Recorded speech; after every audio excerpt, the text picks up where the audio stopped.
Halo Sobat KPR, jumpa lagi dengan saya, Oki dari KPR Academy. Kali ini kita masuk segmen Tanya Aja Dulu lagi, di mana ada pertanyaan-pertanyaan dari followersnya KPR Academy yang terkaitan dengan pengajuan KPR dan semacamnya. Nah, untuk case kali ini kita akan jawab pertanyaan dari Pak Bayu.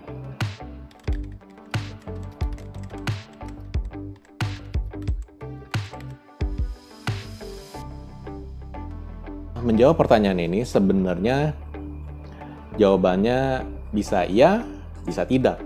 Karena sebenarnya balik lagi, tergantung cicilan yang saat ini berjalan, ini cicilan di mana gitu. Karena Pak Bayu ini nggak ngasih tahu informasinya, apakah cicilan ini kepada cicilan bank, atau cicilan kepada multi-finance, atau kepada pihak lainnya gitu yang bisa jadi tidak ada mensubmit data misalnya ke Slick atau semacamnya gitu.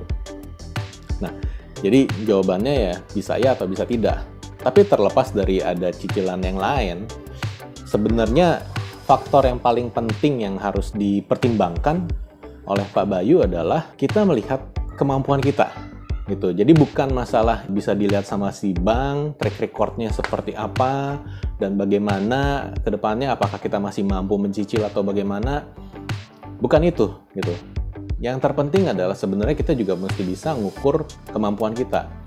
Karena kalau kebanyakan cicilan, ya berabe juga ya nanti. Kalau misalnya tiba-tiba cicilan KPR-nya susah untuk kita bayar lebih lanjut kan, ya jadi masalah besar juga gitu. Jadi faktor yang paling penting untuk dipertimbangkan sebenarnya adalah kita bisa mengukur kemampuan diri kita. Kalau memang kita saat ini memang belum benar-benar mampu untuk menjalani ngambil KPR karena komitmennya yang panjang dan cicilannya itu lumayan menguras bulanan kita. Nah, baiknya ya ditunda dulu gitu. Jadi cicilan yang ada mendingan diberesin dulu.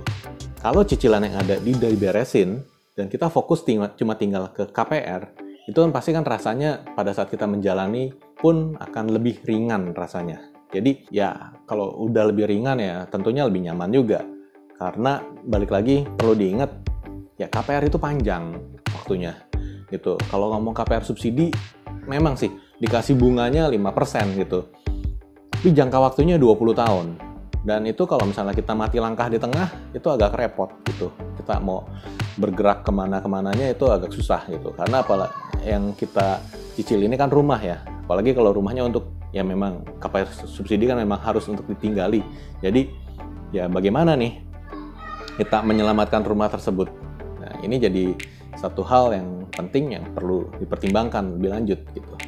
Mengenai bank tahu ada cicilan tersebut atau enggak, ya sebenarnya balik lagi ya tekniknya bank nggak cuma dari yang namanya ngelihat BI checking atau Slick checking sekarang namanya. Nggak cuma dari itu aja, tapi dia juga bisa lihat dari mutasi rekening, dari behavior penghasilan kita itu seperti apa gitu. Jadi tekniknya analis bank untuk mengetahui apa saat ini kita sedang ada cicilan lain atau tidak itu macam-macam. Biasanya banknya makin oke, makin gede, ya tekniknya juga udah makin canggih gitu. Jadi balik lagi ya, sebenarnya hal yang terpenting adalah kita jangan harus khawatir sama teknik-teknik verifikasi bank seperti itu, tapi ya memang kita jalanin apa adanya aja gitu. Kalau memang kondisinya seperti ini dan memang kita ngukur bahwa memang kita sanggup, ya that's okay gitu, ya jalanin gitu. Tapi kalau misalnya memang kondisinya menimbulkan keraguan-raguan dan kita pun juga sebenarnya mikir, wah kayaknya agak pada saat kita habis ngambil KPR ini memang jadi agak ngepas banget sih posisinya. Nah itu yang better kita pertimbangkan ulang deh. Apakah ini menjadi satu hal yang mesti jalankan saat ini juga tidak bisa ditunda lagi atau bagaimana gitu. Kalau memang harus dijalankan, ya jalankan. Tapi backup plan-nya seperti apa nih? Rencana cadangannya seperti apa?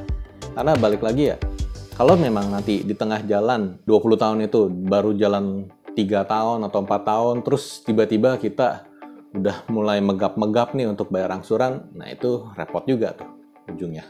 Oke, jadi pembahasannya cukup sampai di sini dulu. Kita lanjut lagi di episode berikutnya ya. Semoga bermanfaat dan jangan lupa klik subscribe dan tombol lonceng supaya teman-teman tahu kalau nanti kita ada upload lagi satu video yang bermanfaat lagi, teman-teman bisa segera update. Oke, terima kasih semuanya.